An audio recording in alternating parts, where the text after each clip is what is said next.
Actuel de frégate Marine Nationale sur 16, à vous. Oui, François, Claire. Oui, bonsoir Anthony, très heureux de te croiser. Là, on est sur ton travers à 5000 à peu près. Voilà, donc on suit avec passion cette belle course que vous êtes en train de faire. Ça va, le début de course n'a pas été trop difficile? Ah, merci. C'est vrai que c'est des petits soucis techniques après le passage du front, et puis bah voilà, j'ai été un peu encalminé. J'ai perdu pas mal de temps, mais bon, voilà, la course est pas finie et longue. Ouais, je crois que le plus dur est devant toi là. Ok Anthony, bah écoute, ici on est une petite frégate avec 100 marins à bord. On suit avec passion et intérêt cette belle course qui est une première dans l'histoire de la voile, donc c'est génial. C'est un engagement qui est d'une intensité assez rare, et on a bien conscience que vous êtes des pionniers en la matière, donc on est fiers de nos marins français, de nos navigateurs, et on te souhaite vraiment une excellente course, et rester à fond et dans le meilleur état à la fois physiquement et pour ton voilier sur l'ensemble de la course. Ouais, bah merci beaucoup en tout cas, et puis on sait que vous n'êtes jamais très loin à nous surveiller, donc c'est plutôt une bonne chose, et puis bah merci beaucoup, et un bravo à vous aussi, à tout l'équipage.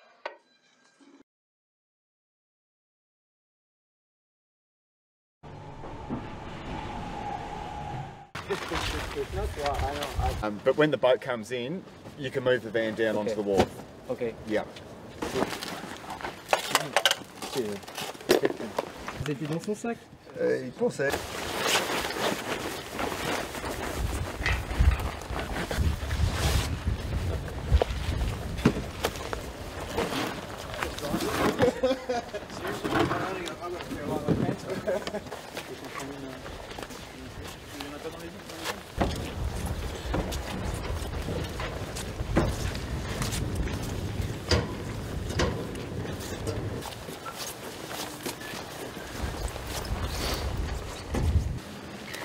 Ok. Bon, ça devrait aller.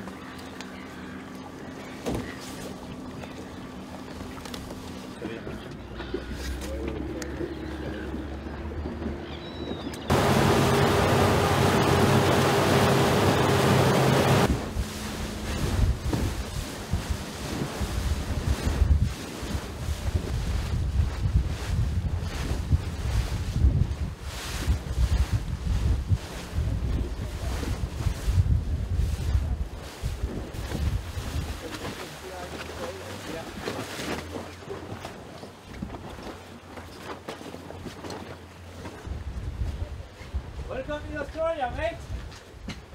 Fuck. Allez, on a fait la première en même temps. C'est pas fini. Bravo. Prenez encore. Ça va ou quoi? Ouais, ça va. Ouais, t'as bonne mine, hein? Ouais. Ah, c'est cool.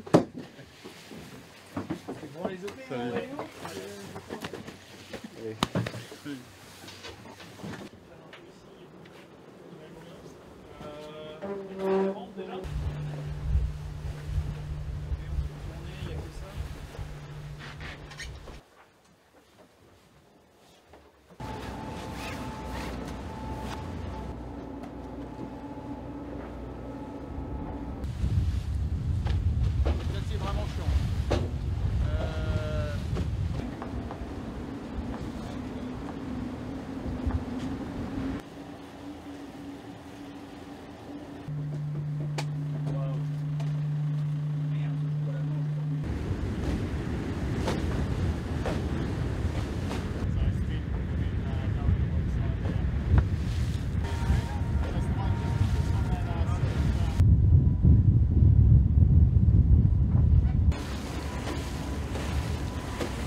Il y a encore quelques heures, j'étais tout seul au large avec une très grosse houle et du vent fort qui rentrait. Il y a 2 très grosses dépressions qui rentrent. C'était vraiment le sud, hein. C'était une ambiance terrible. Et là, ce matin, en tournant la pointe sud-est de la Tasmanie, en rentrant dans la baie de Hobart, j'ai réalisé que notre tour du monde en solo de l'Arkea Ultimate Challenge prenait une autre tournure. On passe dans ce qui serait plus de l'aventure en fait, hein, c'est une escale improbable, c'était pas du tout envisagé ni envisageable. On est à l'autre bout du monde, on est complètement à l'autre bout du monde. Et là de voir l'équipe arriver, les gens avec qui je travaille toute l'année, l'émotion était énorme. En sécurité, c'était plus viable. On a un balcon avant qui s'était désolidarisé de la coque et qui faisait que le filet avant n'était pas navigable. C'est vraiment ce qui m'a fait prendre la décision de m'arrêter. Au-delà de la performance, au-delà de la réparation des foils que j'avais réussi à faire, cette notion de sécurité, elle est trop importante pour qu'on la mette de côté. Et donc on va essayer de mettre à profit ce temps pour remettre le bateau dans ses moindres détails et de le checker pour la deuxième moitié du tour du monde. Il y a plein de sports mécaniques où l'arrêt au stand ou ce qu'ils appellent box-box fait partie de la course et fait partie de la stratégie, que ce soit les 24 heures du Mans, en moto, en voiture, que ce soit en Formule 1. Et finalement, c'est un choix aussi de stratège, de créer une opportunité qu'on reparte avec une deuxième moitié de tour du monde comme quand on est parti de Brest. Et parce qu'on sait maintenant que ça va se jouer sur la fiabilité. L'enchaînement qu'a fait Charles est potentiellement pas rattrapable. Là on était finalement bord à bord avec Armel.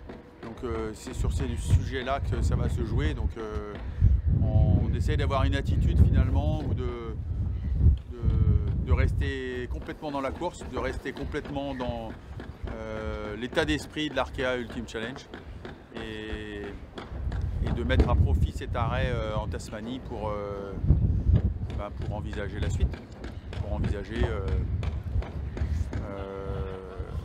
cette course qui va continuer à avoir des rebondissements, qui va continuer à avoir son lot de rire, de joie, de pleurs. C'est sûr, hein, je préférerais être au large à débouler à 35 nœuds. Hein, je vais pas, ça c'est clair. Hein, le compétiteur est là, mais le compétiteur est là aussi pour s'adapter et en faire quelque chose. Il y a forcément de l'amertume, il y a forcément des si et des... Mais il n'y a pas de détresse, il n'y a pas C'est tout sauf baisser les bras.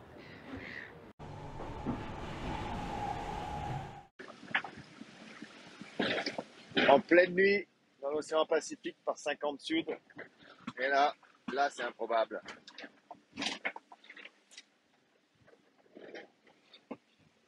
Mon alarme AIS qui sonne. AIS, c'est un système qui détecte les bateaux autour par onde VHF. Ici, j'ai jamais croisé personne. Et il y a un bateau. Et en fait, ce bateau, il est en course. C'est un bateau, un Swan 53 Sterna.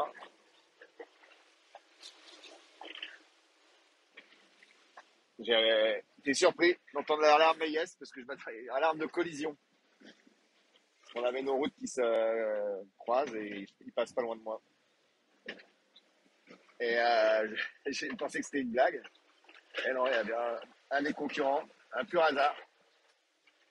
Voilà, bon bah lui il est à 8 nœuds, moi je suis à 35 nœuds, mais donc je serai au capot en avant lui, j'espère.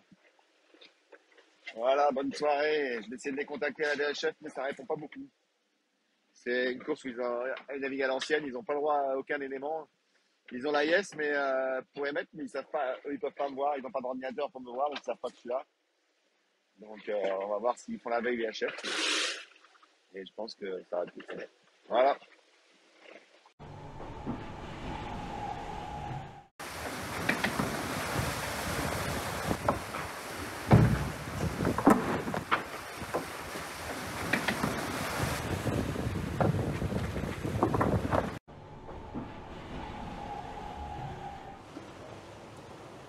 On a de la chance, on est encore sous le soleil de l'anticyclone avec depuis ce matin des belles conditions.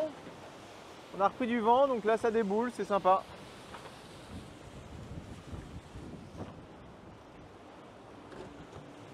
Bon, ça va se couvrir, hein, on voit là-bas les nuages qui commencent à arriver, mais bon, on est encore dans l'influence de l'anticyclone avec des chaleurs correctes, on est à 20 degrés.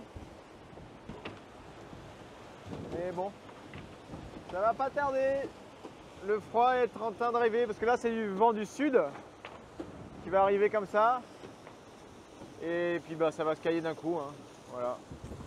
On est encore assez nord donc ça devrait aller, mais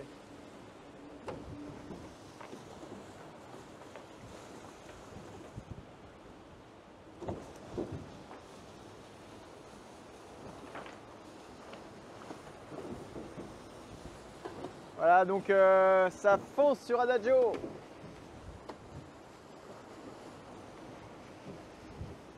Bon, il y aura sûrement un changement de voile d'ici 1 heure ou 2. Là, on est sous Grande Genac.